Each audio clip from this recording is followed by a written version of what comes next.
Pregnant অবস্থায় একটা মেয়েকে সবথেকে বেশি যে কথাটি শুনতে হয়, বৌমা এত বেলা অবধি ঘুমালে হবে? সংসারের কাজকর্মগুলো কে করবে? আসলে মা খুব ঠান্ডা পড়েছে তো, তাই একটু দেরি করেই উঠলাম। আমার ঠান্ডা লেগে গেলে তো আবার বাচ্চাটারও ঠান্ডা লেগে যাবে। আমাদের মনে হচ্ছে বাচ্চা হয়নি, তোমার একারই বাচ্চা হবে। বলছি বৌমা, বাথরুমে জামা কাপড়গুলো রাখা আছে, একটু কেচে দিও। মা এই সময় তো আমি উঁচু হয়ে বসতে পারবো না, আপনি কেচে দিন, আমি বরং উঠানে গিয়ে মেলে আসছি। আমাদের তো বাচ্চা হয়নি, তোমার একারই বাচ্চা হচ্ছে। বৌমা একটু ঘরগুলো আজকে মুছে নাও তো। আর শোনো, খাটের তলগুলো না ভালো করে পরিষ্কার করে মুছবা। প্রত্যেকটা দিন দেখি তুমি খাটের তল একটুও মুছো না, শুধু ঘর মুছে বেরিয়ে যাও। মা আপনি একটু আজকে ঘরটা মুছে নেবেন, আমি তো নিচু হয়ে এই সময় ঘর মুছতে পারবো না, তাই আপনার ছেলেকে আমি বলেছি কালকে ওই আমাকে একটা লাঠি এনে দেবে ঘর মুছার। আমি কাল থেকে মুছবো, আজকে আপনি একটু মুছে দেন। আমাদের তো বাচ্চা হয়নি, তোমারই একার বাচ্চা হবে। কত নাটক দেখতে হবে আর। বৌমা বলছি আজকে খাসির মাংসটা তুমি রান্না করো তো, তুমি না খাসির মাংসটা দারুণ রান্না করো। মা আমার না খাসির মাংসের গন্ধে গা গোলায়। আগে তো আমার খাসির মাংস ভালোই লাগতো, কিন্তু এই পুচকু আসার পর থেকে না আমার খাসির মাংস একদমই ভালো লাগে না। নাকের কাছে এলেই কেমন গাটা গুলিয়ে ওঠে। আপনি বরং মাংসটা করে নে, আমি ভাত ডাল ভাজা এইসব করে নিচ্ছি। মরণ, আমাদের তো বাচ্চা হয়নি, তোমার একারই বাচ্চা হবে।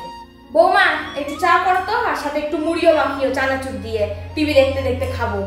মা আমার মাথাটা খুব ঘুরছে, আপনি চাটা করে নিন না। আমাদের তো বাচ্চা হয়নি, তোমার একারই বাচ্চা হয়েছে। নাটক। বৌমা আজকে ডিমের ঝোল আর ভাত করবো, আর কোনো কিছু করার দরকার নেই। মা এই সময় তো আমার ডিম খেলে বমি হয়ে যায়, ডিমের সাথে তাহলে আরো একটা তরকারি রান্না করি আমি আমার জন্য। না না, তার কোনো দরকার নেই 10টা পদ রান্না করার, ওই একটা পদই রান্না হবে, খেলে খাবা না খেলে না খাবা। আমাদের তো বাচ্চা হয়নি, ওর একারই বাচ্চা হচ্ছে। মা আজকে সকাল থেকে না হাত পাটা খুব ব্যথা করছে, আপনি সকালের কাজগুলো করে নিন, আমি বিকেল থেকে যা যা কাজ থাকবে সব আমি করে নেবো, রাতে রান্নাটাও আমি করে নেবো। আমাদের তো বাচ্চা হয়নি, তোমার একারই বাচ্চা হবে। বৌমা একটু বাড়ির পূজা টুকটা তো দিবা, এত বেলা হয়ে গেল এখনো পর্যন্ত বাড়ির পূজা হলো না।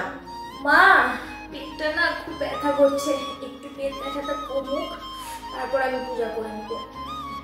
নাটক, আমাদের তো বাচ্চা হয়নি, তোমার একারই বাচ্চা হবে। মা আমার দুটো শাড়ি আছে, খুব নোংরা হয়েছে, একটু কেচে দিবেন, কোমরটা না বড্ড ব্যথা করছে। নাটক কম না, আমাদের তো বাচ্চা হয়নি, তোমার একারই বাচ্চা হবে। বৌমা আমি হচ্ছে মাছের ঝোলটা করবো, আমাকে একটু আদা জিরা বেটে দাও তো।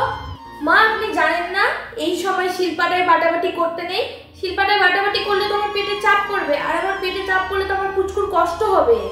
আমাদের তো বাচ্চা হয়নি, তোমার একারই বাচ্চা হবে, তাই তুমি তো সবই জানো।